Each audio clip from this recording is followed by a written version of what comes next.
Vamos hoje falar um pouco sobre o William Thomas Stand, né? Stand.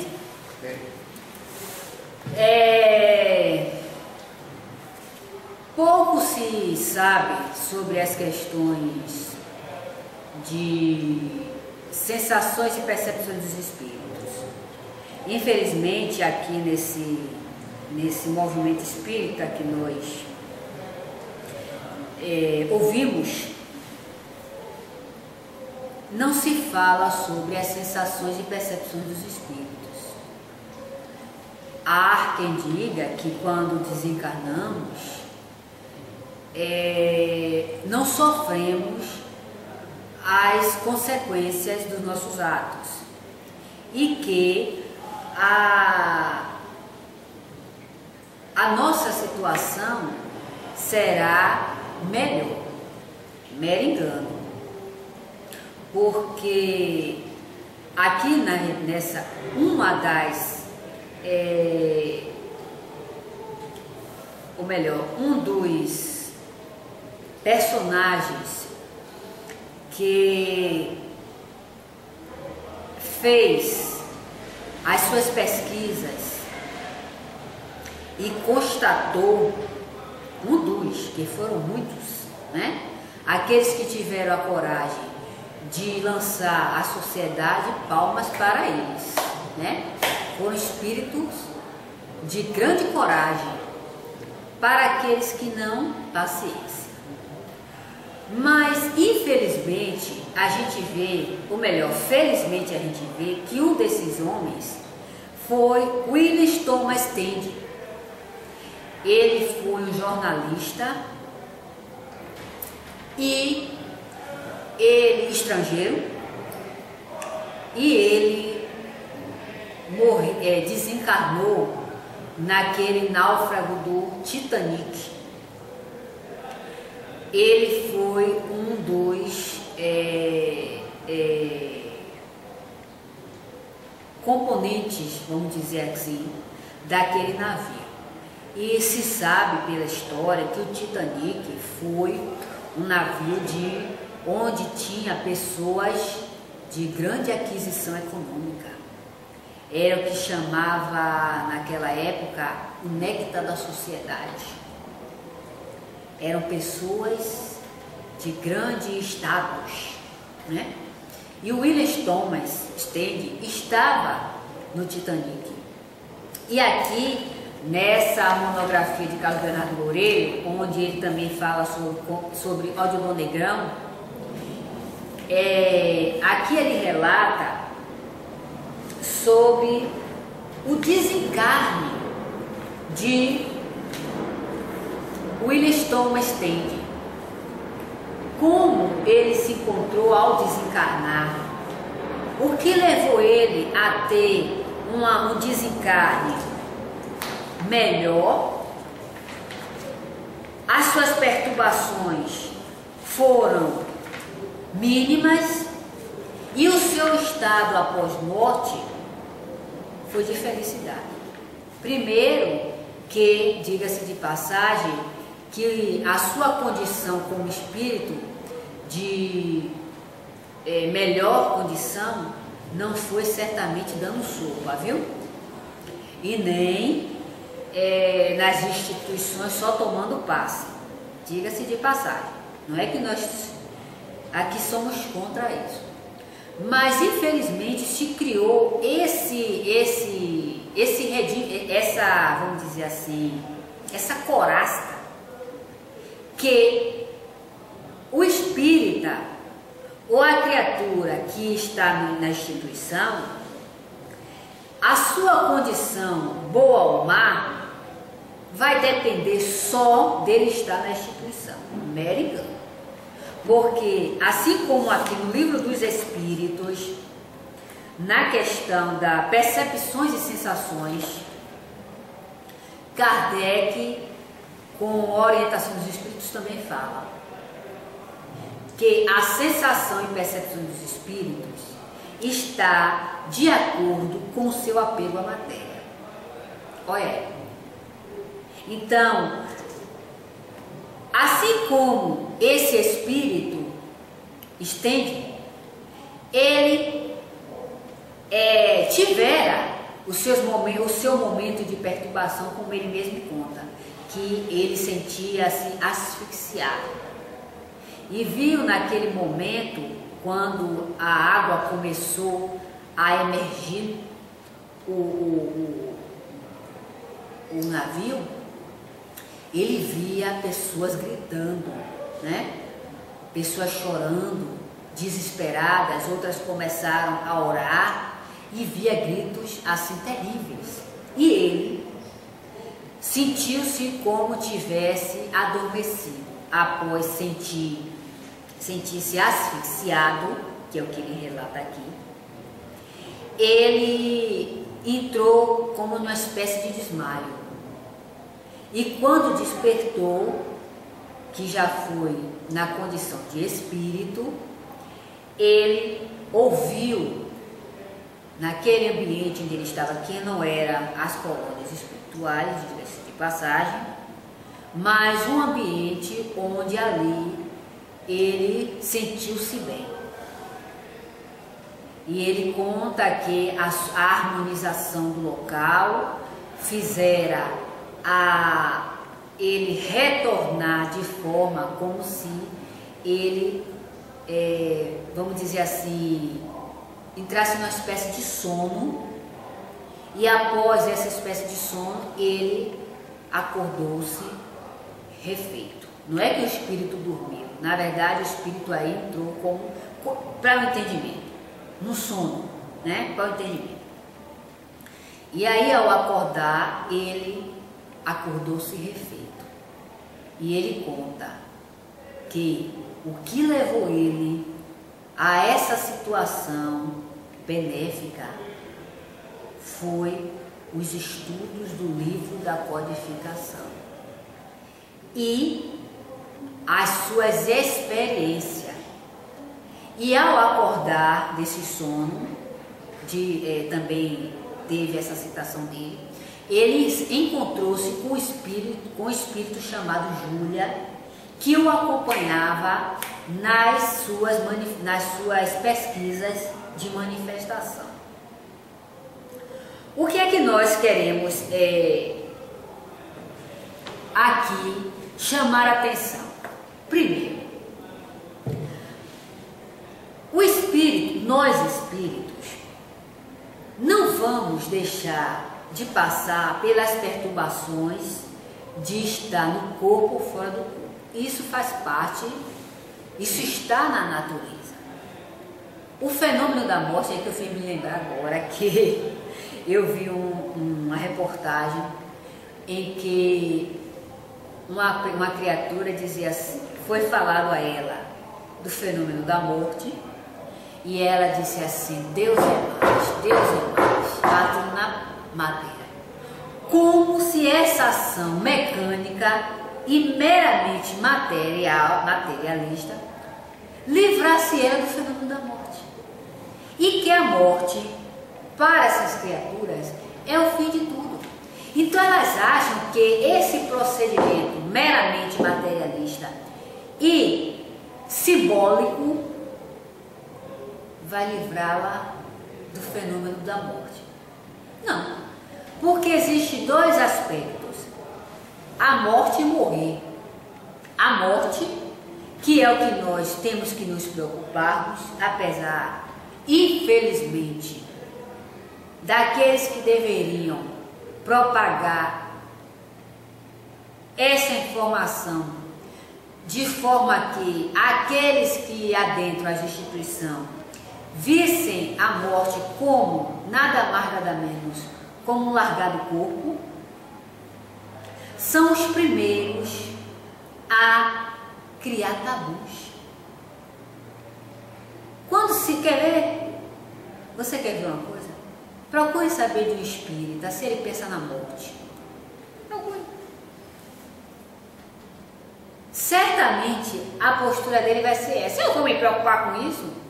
Quando a gente toma essa postura, estamos dizendo que somos mera carniça.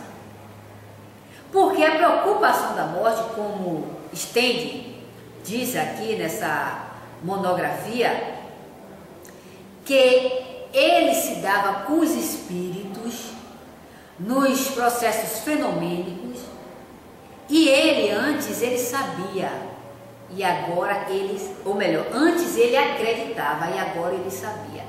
Há uma grande diferença em crer e saber, porque muitas das vezes a gente crê, mas com pormenores onde nos reguardamos. E saber é você se dar com os fenômenos. Então, há essa postura de muitos espíritas. Eu vou lá saber de morte, eu quero lá saber de morte. Bom, primeiro, então você não é espírita, porque o espiritismo fala sobre o desencarne. Qual vai ser a nossa situação após morte? É um dos princípios do Livro dos Espíritos.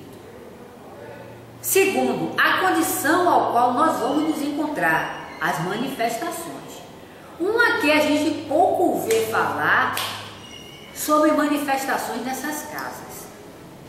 Muito tempo atrás, ouvia-se muito a questão do médium principal, né? Estava muito em evidência isso. Chegava-se em muitas casas, lá tinha um médium principal.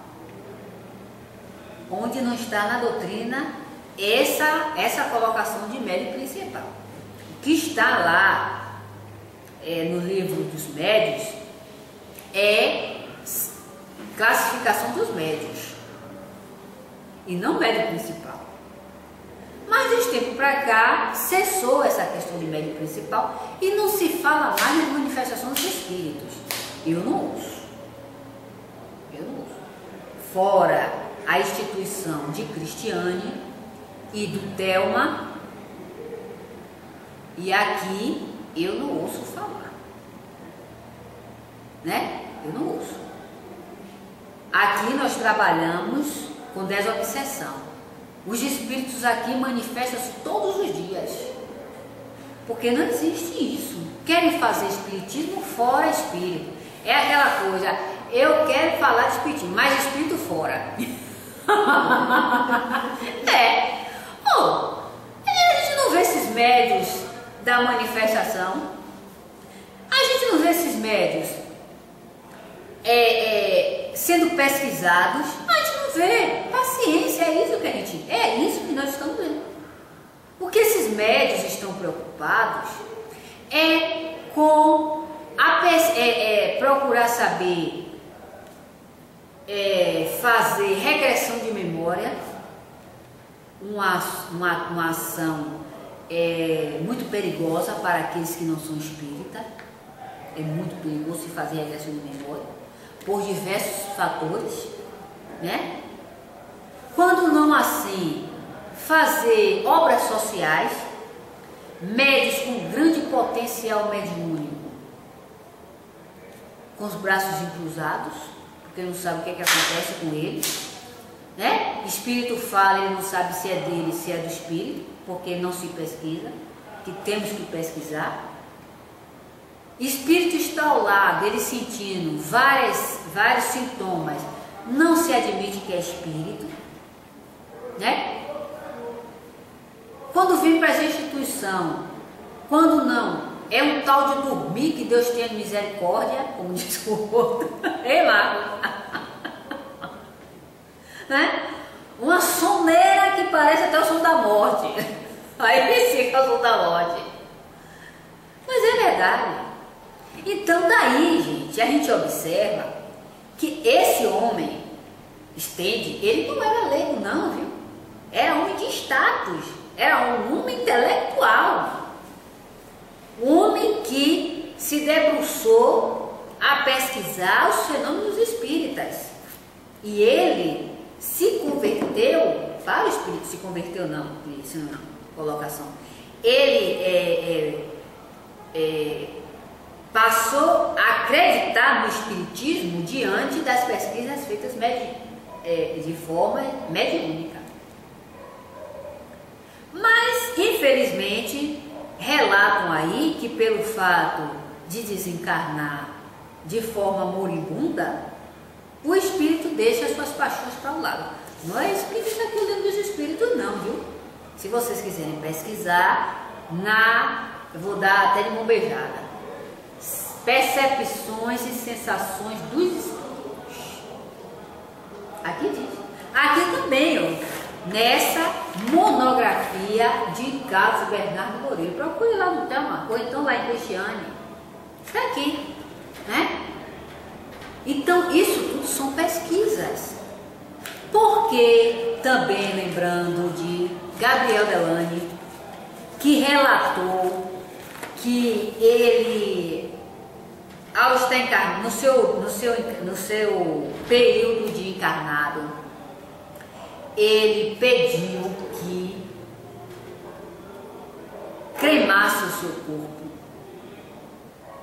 E ele se manifestou na sociedade parisiense, dizendo que o que ele pediu não era exemplo a ser seguido, porque ele sofreu. Não é que, referindo-se à questão que os espíritos colocam aqui, em Kardec, não é que a Gabriel Delany sentiu fogo queimar o seu corpo, não é por aí. Mas, como os espíritos dizem, ele teve as mesmas sensações físicas. Ele passou por esse sofrimento. Agora, claro, ele não sofreu o drama que se passa com o espírito ignorante, porque ele era um homem esclarecido. E era um espírito que passou a sua vida a pesquisar o espiritismo. Porque vamos relatar aqui o seguinte: o trabalho espiritual, ele também tem consequência na vida social, na nossa vida. A proporção que nós nos dedicamos mediunicamente e também dando a nossa contribuição na divulgação do espiritismo, isso reflete na nossa vida. Enfim, os trabalhos espirituais ao qual nós realizamos refletem na nossa vida. E tem, sim, a sua positividade. Mas o espírito, quanto mais a sua dedicação, ela é envolto das questões mediúnicas, mais o espírito tende a se distanciar com mais êxito do corpo físico. Então, esses homens que se dedicaram, se debruçaram a pesquisar a mediunidade, eles tiveram uma grande elevação ao sair do corpo. Isso refletiu no seu campo perispiritual. Tanto sim que o que Gabriel Delany relata tem fundamento, assim como também estende. Porque os seus trabalhos espirituais refletiu-se na sua vida moral. A pior miséria do espírito encarnado é negar a sua existência. É a pior miséria que existe.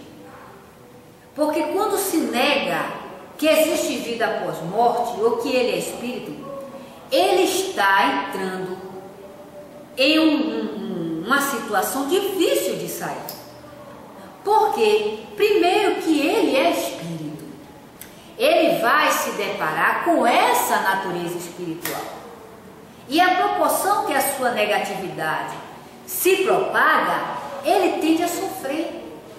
Não é que Deus está fazendo isso com ele, não. É ele mesmo que está criando as pedras onde ele vai tropeçar. No livro O Céu e o Inferno, tem uma passagem de um espírito. Foi o livro do Céu e o Inferno?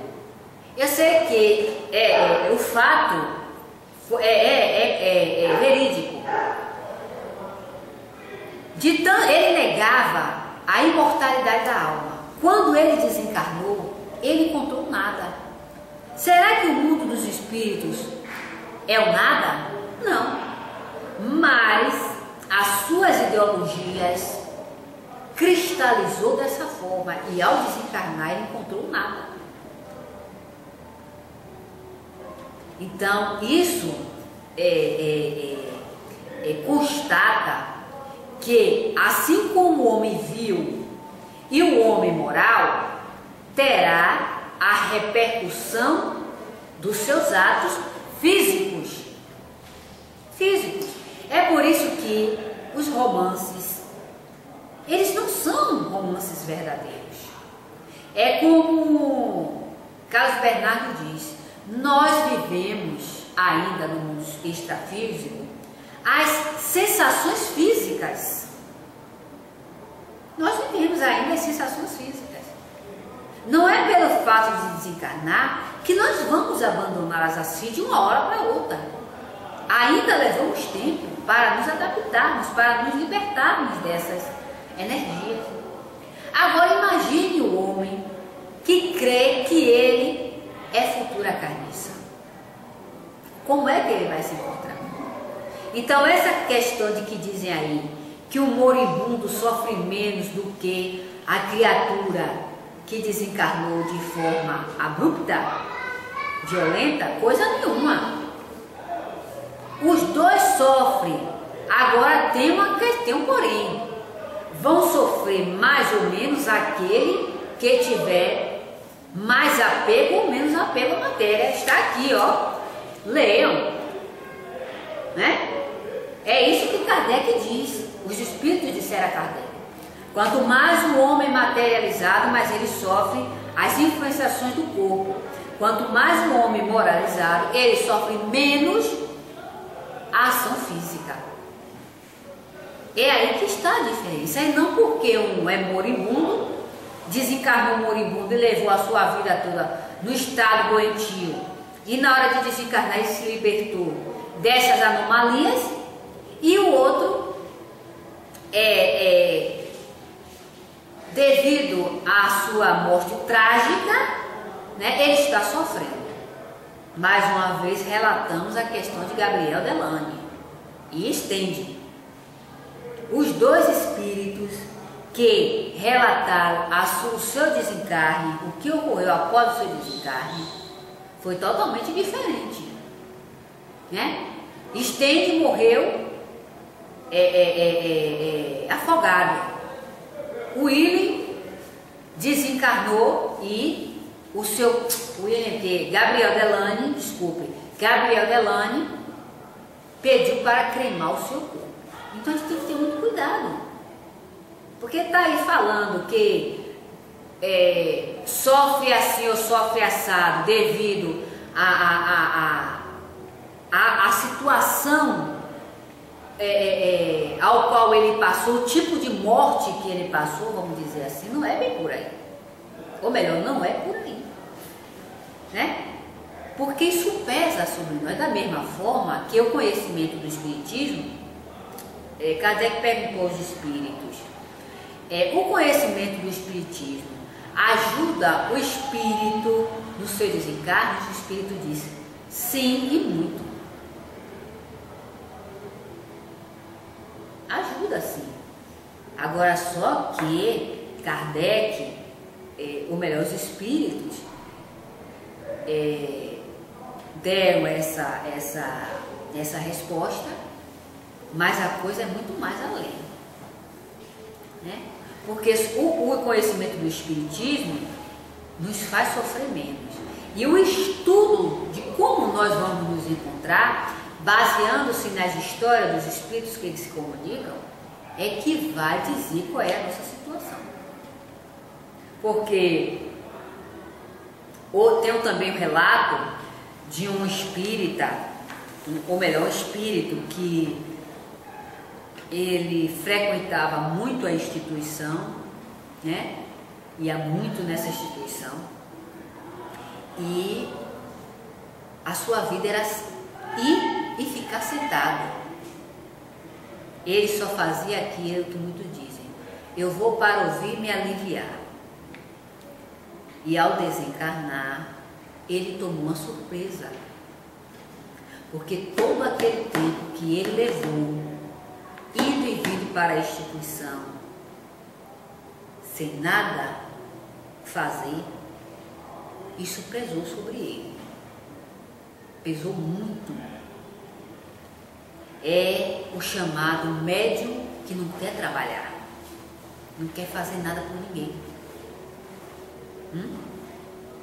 A vida, a instituição é bom, é benéfico, mas não é só isso. Nós temos que estudar, porque a instituição a instituição, ela só é as paredes. E não é a instituição que vai dar o que nós precisamos. Não é as paredes, mas sim a busca da informação.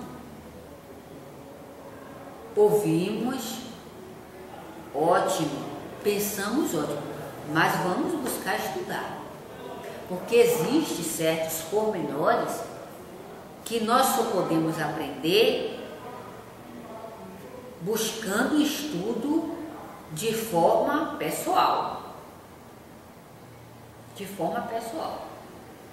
Olha o que nós falamos no início, que Stende, ele foi estudar os fenômenos espíritas, estudou por muito tempo os fenômenos espíritas, e isso junto com o espírito que o auxiliava, né? Ao desencarnar, ele se encontrou com esse espírito Júlia, era que lhe dava subsídios para ele trabalhar, o ajudava, como todos nós temos. Houve aí o que? Uma sintonia, não deixou de haver uma sintonia, né? Com esse espírito. Tanto sim que ao despertar, foi a primeira pessoa que ele viu e após o seu filho que tinha desencarnado. E a gente vê que o que ficou patente aqui foi a sua confirmação diante daquilo que ele estudara. Foi o que o ajudou a despertar de forma mais equilibrada diante da perturbação que ele passou, que levou a constatar o seu estado espiritual, né? E, claro, ele levou menos tempo de perturbação. Então a gente tem que ter muito cuidado com o que a gente ouve. Essas histórias que ficam aí contando, né? Que dá sopa, dá pão, dá farnel, isso é bom, mas não é tudo. Porque o espírito precisa se esclarecer. Nós teremos sim os nossos anjos da guarda, os nossos amigos espirituais, mas temos uma coisa, que eles não vão nos dar conhecimento e não vão mudar a nossa forma de pensar. E cada ideia que nós alimentamos, de acordo com as ideias, elas serão um tabu ou uma forma de progresso. É por isso que o espírita que estuda, ele tem mais responsabilidade do que aquele. É aí que eu lembro de uma colocação que hoje eu vinha pensando no ônibus, que Chico Xavier fez uma citação. Ele disse o seguinte, que ele se entristecia quando alguém o maltratava, mas ele se felicitava porque quando ele não maltratava, ele era maltratado. Porque quem o maltratava, ou melhor, era melhor que ele fosse maltratado do que ele maltratado. Você sabe, isso tem um grande fundamento. Porque aquele que já tem essa concepção, quando ele maltrata, a sua responsabilidade é maior. Porque Deus já permitiu que ele tivesse conhecimento mais abrangente. E aquele que o maltrata ainda não despertou. Então ele terá mais uma responsabilidade para arcar. É uma colocação de grande conhecimento que Chico falou, de grande colocação. A mesma coisa é quando nós fazemos um trabalho desse e pouca importância damos. Porque quem tudo nos dá é Deus.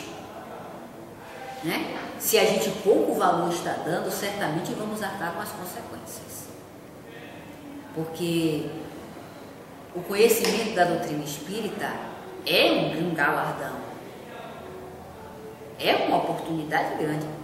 Para os medíocres que diz que o espiritismo está ultrapassado, a gente lamenta. A gente lamenta. Porque a grandeza do espiritismo é cada dia que a gente trabalha, a gente estuda, a gente vê a diferença do progresso que nós fizemos entre ontem e hoje. As ideias parecem que se renovam, elas são atuais cada vez que nós estudamos, porque encontramos explicações daquela mesma pergunta, explicações mais abrangentes do que aquela que nós vimos antes. Olha aí, como é que se diz que o espiritismo está ultrapassado? Da mesma forma, é médios. As casas, pouco se vê médio trabalhando em muitas dessas casas. Por quê?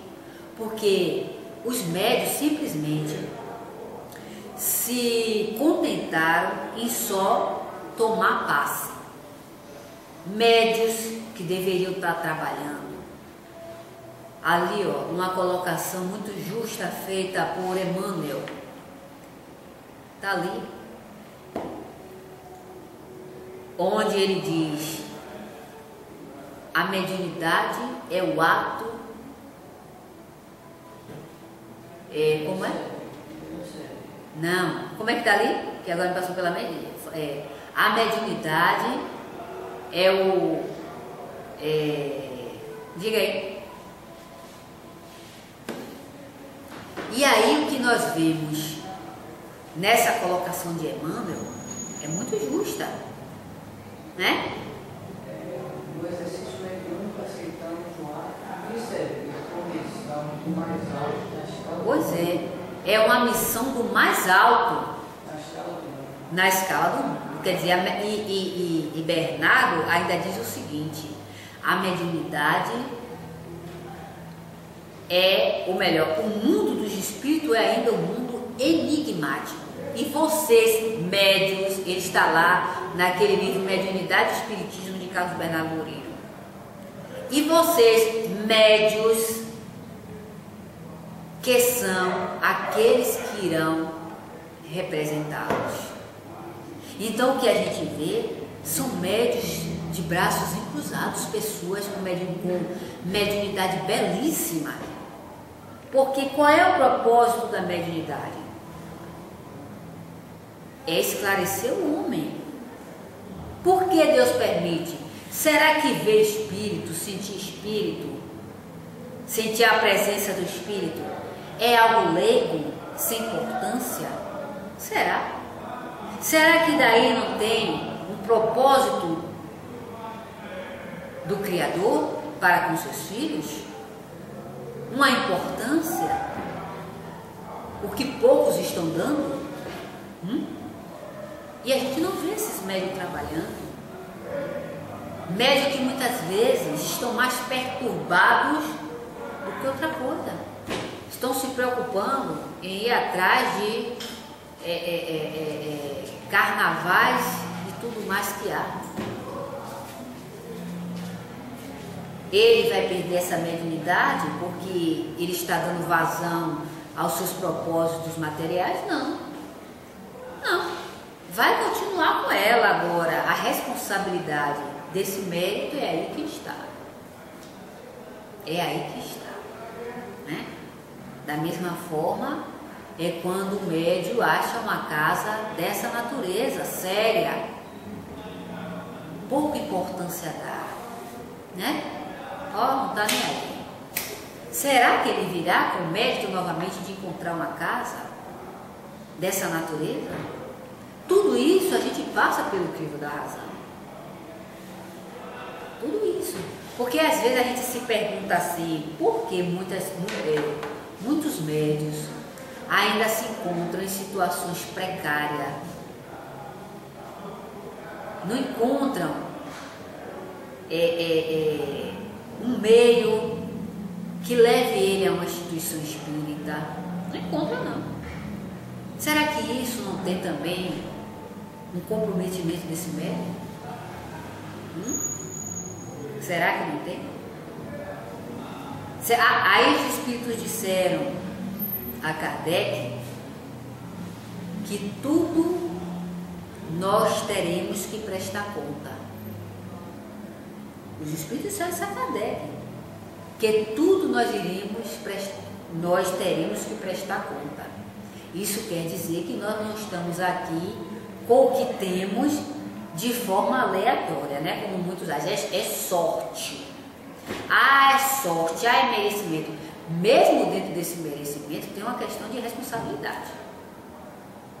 Porque Deus não está aqui para perder tempo, nem para contribuir para a ociosidade e a falta de responsabilidade dos seus filhos. Muito pelo contrário. Então, a gente precisa estudar Espiritismo para também não estar falando besteira. Qual é o propósito do Espiritismo? As pesquisas vão nos levar a que situação? Por que devemos investigar? Qual é o mérito? Qual é a situação que a divulgação inadequada, né, ilusória, terá para essa criatura?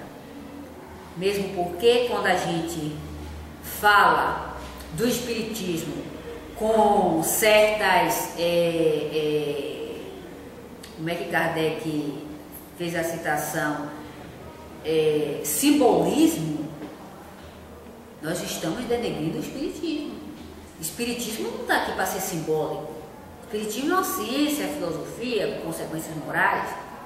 E esses homens buscaram pesquisar porque eles tinham medo de se ridicularizarem. Tanto sim que eles se reservaram por um longo tempo. E quando muitos deles, assim como Willis Crook, né, que foi hostilizado no campo científico, muitos queriam que ele se retratasse, que ele abrisse mão do Espiritismo, e ele, com sua grande coragem, né, constatou que ele acreditava nos fenômenos da vida pós-morte. Assim também como o pai da parapsicologia criminal, César Lombroso, né, que antropologia criminal, ele tinha uma postura de que ele dizia que o criminoso trazia o crime estampado, ele tinha o seu rosto diferenciado devido às suas posturas criminais. Ele tinha, era uma tese que ele trazia na sua expressão facial. Era uma tese que ele defendia. E por muito pesquisar, ele, depois que teve uma sessão mediúnica onde Eusápia Paladino, e que a sua mãe se manifestou e Eusápia não conhecia, né? E ela tinha uma certa forma de falar, onde assim ela chamava ele de meu filho. E ninguém ali sabia disso. E isso foi a gota d'água para ele. Foi daí que ele fez todo um processo de revisão daquilo que ele acreditava. Então esses homens, assim como brasileiros também temos, muitos pesquisadores brasileiros né, notáveis que pesquisaram agora mesmo no dia 17 de setembro, Luiz Olímpio Teles de Menezes, não é lembrado? Um grande homem, um grande espírito que trouxera essa ciência aqui para o Brasil, onde nós outros estamos hoje nos deleitando dela, para nós é grande felicidade, né? Poucos sabem disso, que Luiz Olímpio Teles de Menezes foi o primeiro a trazer o espiritismo para o Brasil e aqui fundou a Casa Familiar do Espírito.